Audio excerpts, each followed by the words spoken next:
From the book Dynami, Zois, Life Force, a collection of short stories.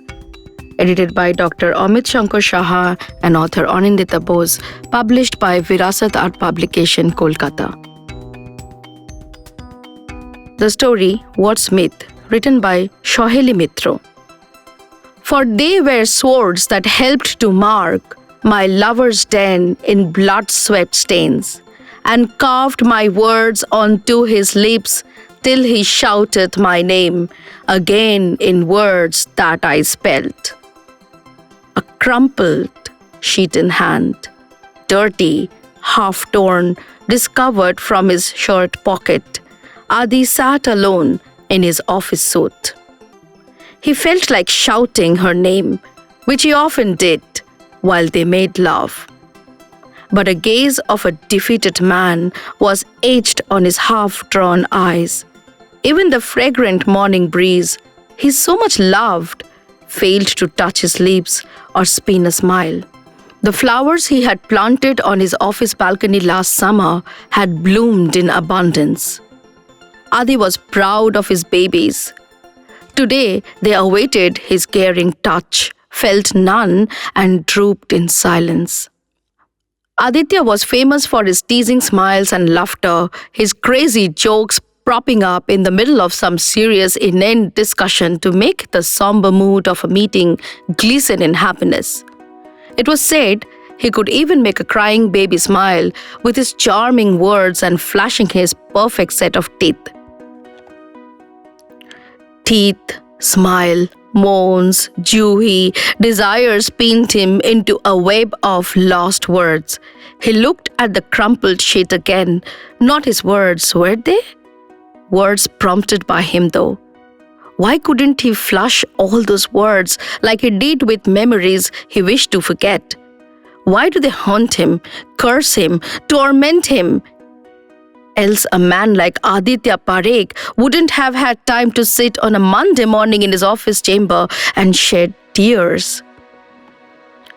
He was a born leader oozing confidence. His juniors and colleagues felt so relieved with him around, be it at boardroom meetings or outbound tours.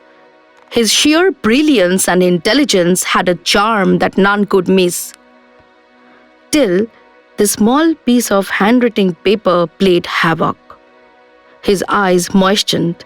He controlled his tears vehemently, though he felt like shouting and crying aloud, holding on to Juhi, feeling her warmth. Aditya had always been a proud man. He had forever got over hurt and pain by choice, trampled them on a slithering track and swung back to life again. Excuse me, sir. A meeting scheduled at 11 a.m. Suniti, his secretary, had knocked before peeping in. The knock came like a subtle heartbeat as Adi was silently muttering, I was the new leaf, drenched and fresh, planting kisses on your bleeding heart. Words spelled on a storm-swept night when his message box had suddenly blinked. Are you awake?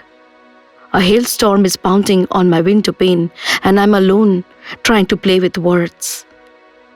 Ram is touring with the kids. Give me 2 minutes, will you?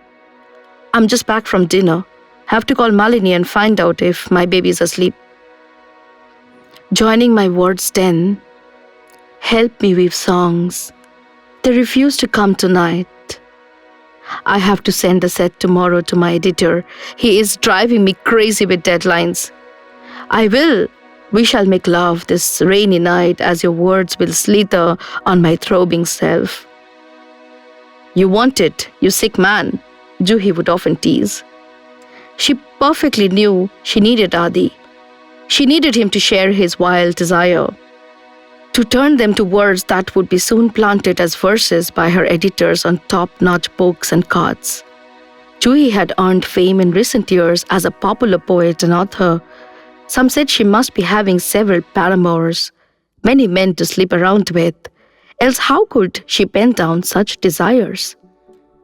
Her readers had no information about her caring husband and children, her daily life as a mother, daughter, and wife, like any other woman of her age was expected to have.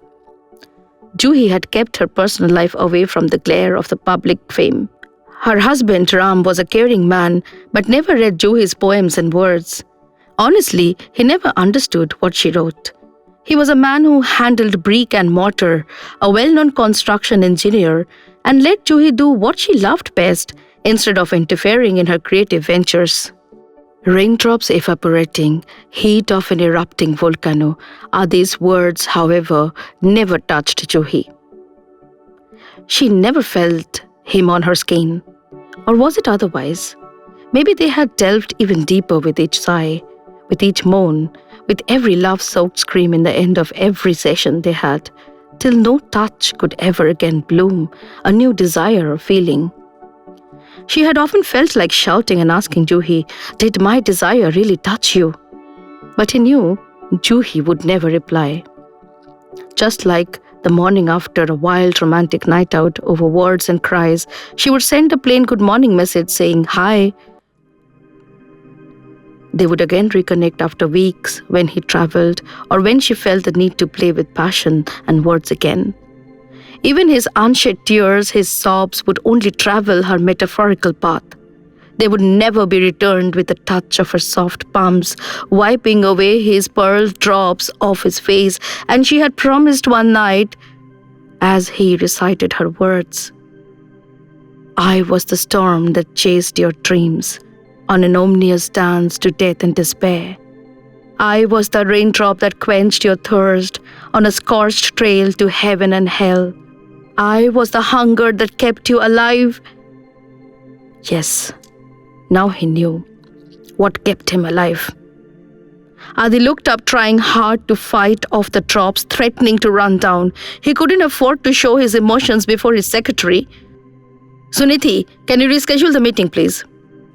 Oh, sir, are you unwell? Should I call Madame?"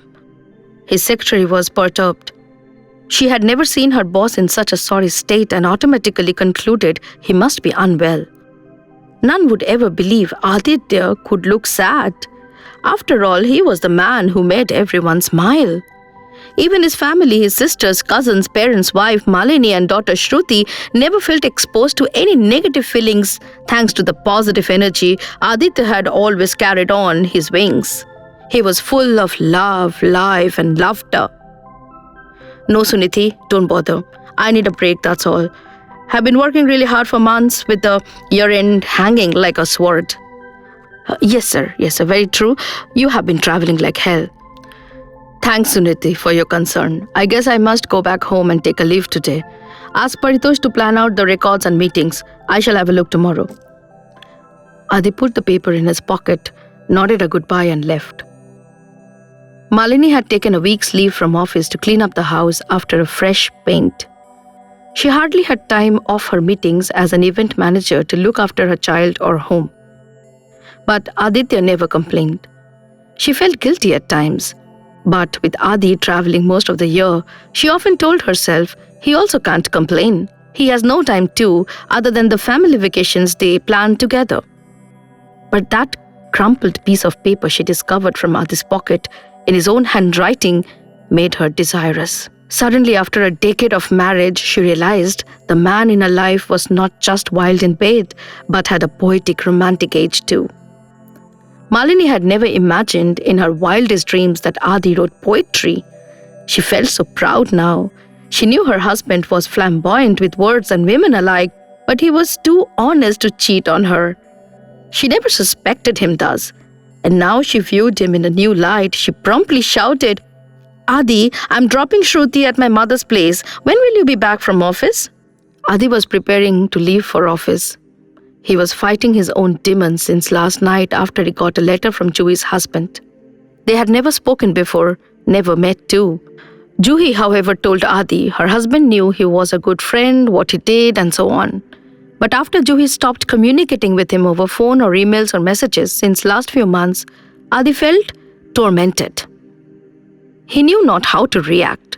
Night after night on tours, he would feel lonely. He would crack his brains to understand why Juhi was not sending him one-liner teasers anymore. Was Ram always with her? That was insane, for he knew Ram was on several projects in other states. Juhi had told him a few months back that Ram would be traveling like mad and she would get very little time to even write as her kids would need all her attention. But yes, nights would be free. Their nights when her pen would lie idle in some dusty cove and he would make her dream of his fire. When he would breathe in his hidden pleasures through the myriad trappings of her words. They would make wild, passionate love on the fallen sands of a seashore or on a mountain ridge. But that call never came. Mr. Parekh? Yes, Miss Ray? That's how they always had started, teasing and taunting each other. As he sat at the breakfast table, he looked up at Malini and asked, "Why, what happened? Do you have a party tonight?" "It's okay. I will return early and take care of Shruti." Of course not, dear. We are not going to have any party, but we're going to spend some time together. We haven't had for years with our busy schedules. Adi was in no mood to pamper his wife this morning. But he could not hurt her too, even though his whole self was up in arms revolting against his feelings. "Okay, I will come early." It was then that Malini handed him the crumpled sheet of paper and said, "Oh, sweetheart, I never knew you wrote poetry. I'm so proud of you." She planted a kiss on his lips and laughed. Aditya smiled back, though his lips burnt in protest. They were dying to taste Juhi for months. While leaving office, Adi took out Ram's letter, sealed in an envelope and kept it in his briefcase. He didn't read it last night as he was in a bit of shock to see who had sent the letter. Was it a silent guilt? He feared it might turn out to be an accusation letter. Knowing Juhi and her honesty, she might have told Ram about her desirous connection with him, and Ram must have gone wild with suspicion and contacted him. He had given Juhi his office address, though he had never asked for her address. He never wished to leave a trail of his thoughts through letters and gifts. For him, Juhi was his inner secret that he was too selfish to part with or share. Maybe he never wanted his family life to be at stake over another woman. He asked his driver to take him to a cafe that he knew would be quiet and deserted at the time of the day. He needed time to fight his emotions and even the contents of the letter. For Aditya was sure it would come like a death nail. He ordered coffee, sat in a corner, and pulled out the letter. "Hi Aditya, this is Ram. You must have heard of me from Juhi. She often spoke." "Spoke? Why in the past tense?" Aditya's hands quivered. The waiter placed a coffee mug steaming hot. He held it tight. He needed its warmth. He read on. "She often spoke of you and other friends, and though we have never met, I know you were very important to her. Why else would she leave your name in the list of friends I should contact after her death? I'm sure she told you last year that she was suffering from breast cancer. And though we tried hard to fight the disease, she refused to go for a chemo. She was diagnosed in the last stage and told me she would rather die than go through the pain of medication and treatment. We all tried to reason her out, but she was so stubborn." In a flash, Adi remembered those words. "But between then and next, I knew they were mind-swept dust trailing a storm." Lines she spoke and wrote on their last ever passionate night together. In fact, Adi had teased Juhi asking, "Who is the next?" He never imagined she was talking of her next birth. He was really excited that night. He wanted her. He wanted to enter her abyss with all his passions as images of a crazy. Pretty Juhi flashed before her eyes. Little did he realize then Juhi was preparing to enjoy a live dance with the universe. For that's how her poem ended that night, as she recited in a soft tone over the mobile phone, and Aditya had one of the best moments he had ever had in years. Next morning, he had messaged her thanking with a smiley. The reply never came. The letter said, "My phone number is at the bottom of the letter. If you ever wish, do call me up or visit us if you ever come to Kolkata. Juhi's friends are my friends too." Instinctively, Aditya picked his mobile phone and messaged to Ram. "I never met Juhi in person. Saw her picture with your family on Facebook. Will you mind sending me a photo of hers on my email ID? I wish to keep it with me." But before pushing the send button, his fingers stopped. He recited on his own, "I have now turned a silent poet. My words bleed no more, but I let the mysteries of an unhindered sky speak for my hidden cries." He deleted the message. He had never met Juhi, yet it seemed she was there with him each night. How will a photograph help now? He stepped out of the cafe, looked up at the sky, and tried to trace her missing steps. His desires returned.